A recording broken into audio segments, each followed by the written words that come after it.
that will happen is that there will be a lot of technological R&D to improve the capacity of the transmission line. It's just impossible to build 20 lines parallel to each other. The other thing that will happen is that electricity will have to be more localized. So instead of using huge quantities of solar power in North Africa, where yes, there is unlimited quantities of sunshine there, they will probably use an awful lot of European solar power, even if the sunshine is not as good, because it will be just awfully expensive and awfully difficult to bring all that electricity up to Europe. Now, the demand side response will face some constraints, because even if you have smart metering, smart grids, again, if you run the numbers, a hot shower is something like 1 kWh. So if you have a really efficient spot pricing and a big price peak, then you could save, let's say, €1 if you don't bath your children or you don't take a hot shower. Not many people will be willing to do that. So what you need to do is automatize the demand response. So you need to apply smart gadgets in the house. So for example, instead of asking people not to take a hot shower, which they will not do, instead put a small gadget on the household appliances, the refrigerator, washing machine, and so on. And for example, just imagine your refrigerator. Okay. A refrigerator has a small refrigerator with a smart gadget that will communicate with your iPhone, and your iPhone will communicate with the electricity market. And when the wind is not blowing, then the refrigerator, which normally has, let's say, 10 degrees Celsius, the refrigerator will let the temperature in the refrigerator go up to 11. The food will not go bad for that, but will consume much less. A refrigerator is normally around 50 watts of electricity. So the refrigerator will consume only, let's say, 10. Will let the temperature go up a bit. And if you have 1 million refrigerators doing that, that's 40 megawatts. That's really sizable.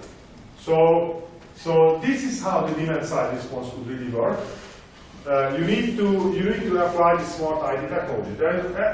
Basically everything I told you is absolutely 100% feasible with the current IT technology. There is no technological problem. You just have to deploy it. You just have to create a feasible business model for that. Electric cars, they could be a big game changer. I'm careful. I'm careful because electric cars are actually a very sexy, very big story 100 years ago. So the idea had been around. Now, the electric engine is extremely efficient. So everything which in every application where you can use an electric engine, you use an electric engine.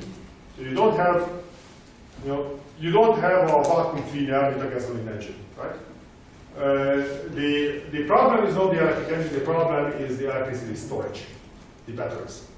And the really bad news is that storing energy in the form of gasoline or diesel fuel in liquid hydrocarbons is extremely efficient. So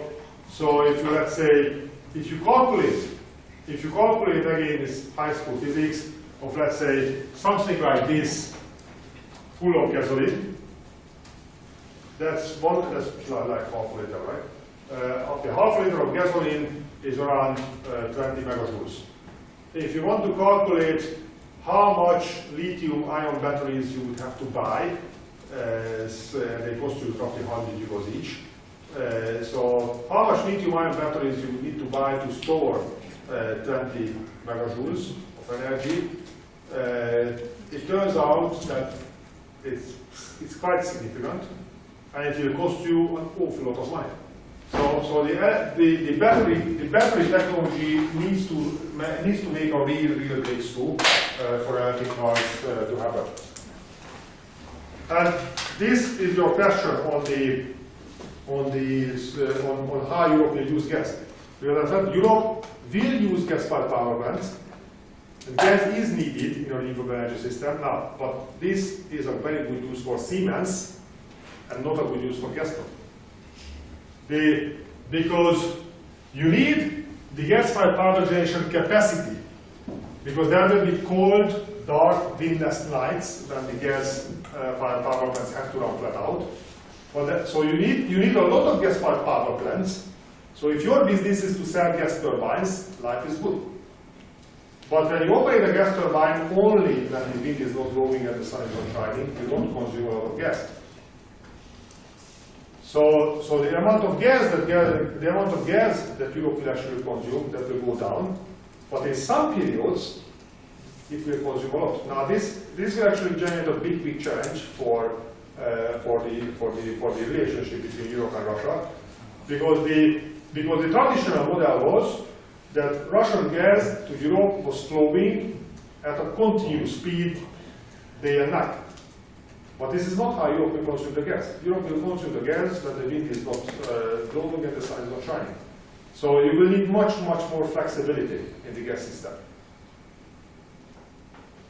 The one interesting aspect of this transition that it pretty much destroys the business model of the existing power plants. Because what happens is that you put in a lot of low carbon sources, primarily renewables, but sometimes also nuclear. That will shift out the supply curve and it will change markets. Now, if the supply curve happens to be very elastic, then conventional power plants are still okay. But if the supply curve is not completely elastic, then by putting renewables to the system, you will bring down the price of electricity because you increase supply, and consequently, the conventional power plants will get less money. So today, building a conventional power plant in Europe is an extremely challenging business model, because everybody knows that renewables are coming, and everybody knows that there will be long periods when the price will be determined by renewables. And by the way, if demand is here, then the price is zero. And in Europe, there will be a lot of periods when demand will be supplied by wind and solar, and the price will be zero, or more exactly, the price will be negative in a lot of cases, because with a conventional power plant, it's not easy to stop a conventional power plant. For a modern gas turbine, the operating temperature is 1,400 degrees Celsius. If you just suddenly stop it and let it cool down, that puts an incredible strain on the metal. So Germany already has negative electricity prices, reasonable frequently, because you have to pay power plants to stop operating. So that's an incredibly risky business model. And again, if this was the distribution function of the electricity demand before the introduction of renewables, you bring in renewables and you completely change the distribution of prices. So this was the distribution of electricity demand, the red one, before the introduction of renewables. And you introduce renewables and you get the green one. That you have, in some cases, you have an awful lot of wind and solar, and in these periods, the distribution is negative, so you have more wind and solar than what you need. But in some periods, you don't have wind and solar at all, and you need as much electricity as you needed before. And so you change the distribution of prices.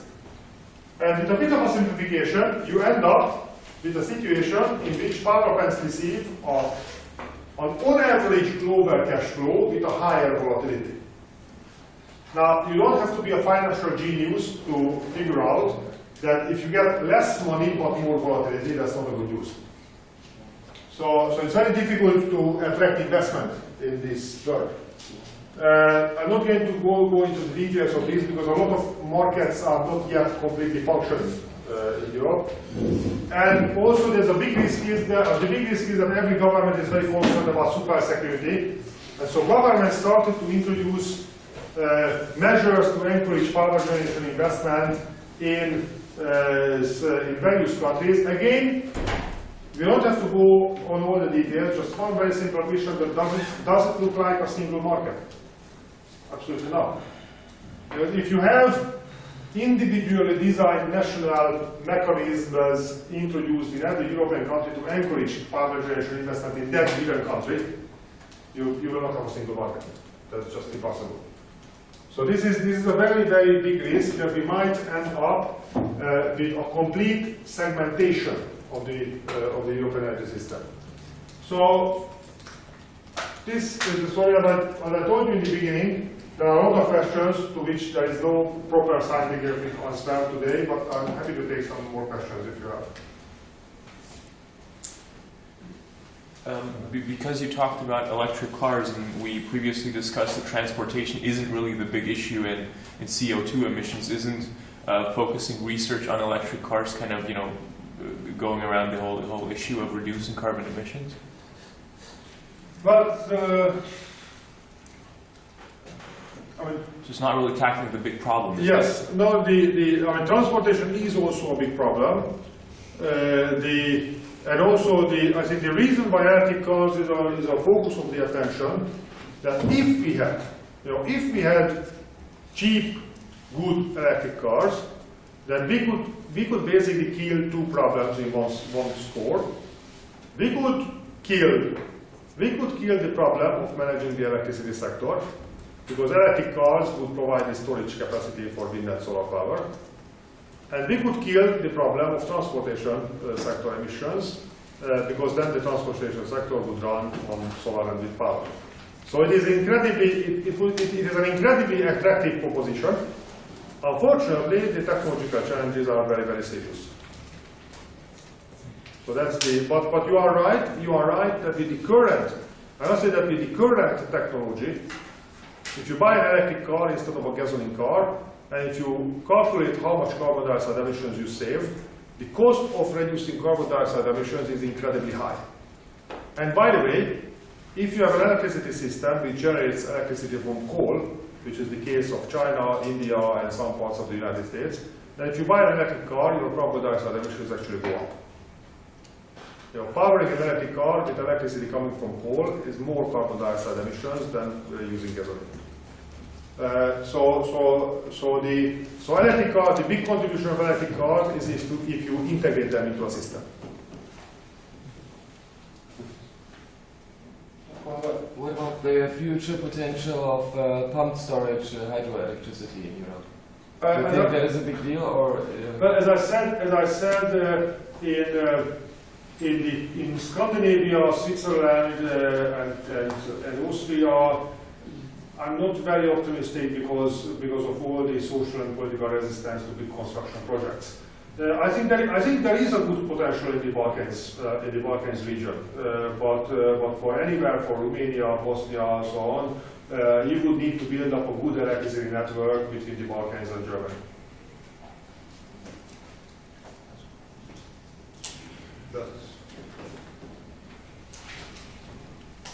Okay, so thank you very much. And